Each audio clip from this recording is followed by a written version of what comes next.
YSR Congress party అధ్యక్షుడు ముఖ్యమంత్రి YS Jagan సొంత చిన్నాన్న వైఎస్ వివేక హత్య కేసులో నిందితుడు దస్తగిరి అప్రూవర్ గా మారి తీవ్ర సంచలనం సృష్టించాడు. అదే దస్తగిరి ఈ హత్య కేసులో తాజాగా మరో విషయాన్ని బహిర్గతం చేశాడు. వైఎస్ వివేక హత్య కేసు విచారణ వాయిదాలో భాగంగా ఇటీవల తెలంగాణ హైకోర్టుకు హాజరయ్యారు. ఈ సందర్భంగా అప్రూవర్ దస్తగిరి కీలక విషయాలను వెల్లడించారు. అయితే అతడు చేసిన ఈ వ్యాఖ్యల వల్ల ఫ్యాన్ పార్టీకి తీవ్ర నష్టం వాటిల్లుతోందని ఆ పార్టీలోని ఓ వర్గం అభిప్రాయపడుతోంది. ఇప్పటికే జగన్ పార్టీ అధికారంలోకి వచ్చి రేపో మాపో 5 ఏళ్లు పూర్తి చేసుకోనుందని, దీంతో రాష్ట్రానికి రాజధాని లేదు, అలాగే 3 రాజధానులు నిర్మిస్తామని ప్రకటించారు. ఆ క్రమంలో ఒక్క ఇటుక కూడా పడిన పాపాన పోలేదని, అదేవిధంగా రహదారులు నగరానికి కేర్ ఆఫ్ అడ్రస్ గా మారతాయని, ఇక పోలవరం ప్రాజెక్టు నిర్మాణ పనులను ఎంతవరకు పూర్తయిందంటే చెప్పే నాదుడే లేడని, జగన్ పార్టీలోని వైఫల్యాలను చెప్పుకుంటూ పోతే కొండవీటి చాంతాడంత ఉంటాయని, మరోవైపు ఇంట్లో మనిషి సొంత చిన్నాన్న వైఎస్ వివేక హత్య జరిగి రేపు మార్చి 15వ తేదీకి 5 ఏళ్లు పూర్తి కానుందని, ఈ హత్య కేసు సీబీఐకి అప్పగించినా ఈ కేసు నేటికి ఒక కొలిక్కైతే రాలేదని,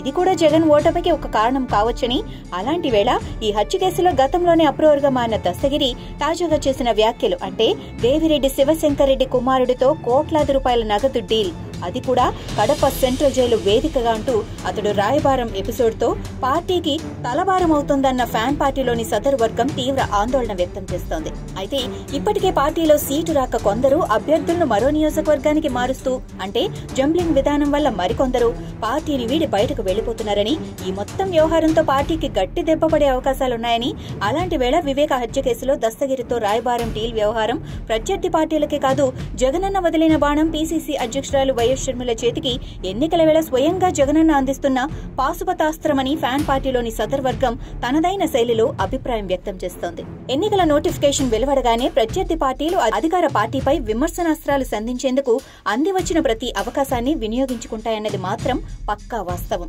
అదే సీఎం వైఎస్ జగన్ సొంత సోదరి వైఎస్ షర్మిల అయితే ఈ వ్యవహారాన్ని ఎన్నికల వేళ ప్రధానాస్త్రంగా మలుచుకుని జగనన్నను గద్దె దించేందుకు ఏ మాత్రం వెనకాడదని, ఇంకా క్లారిటీగా చెప్పాలి అంటే వైఎస్ వివేక హత్య కేసు దర్యాప్తులో అధికారంలో ఉన్న జగనన్న వ్యవహార శైలిని ఎండగట్టడమే కాకుండా ఆమె చిన్నమ్మ అంటే వైఎస్ వివేక భార్య వైఎస్ సౌభాగ్యవతమ్మతో పాటు ఆమె కుమార్తె వైఎస్ సునీతను సైతం రంగంలోకి దించుతోందని ఫ్యాన్ పార్టీలోని సదర్ వర్గం ఓ విధమైన ఆందోళన వ్యక్తం చేస్తోంది.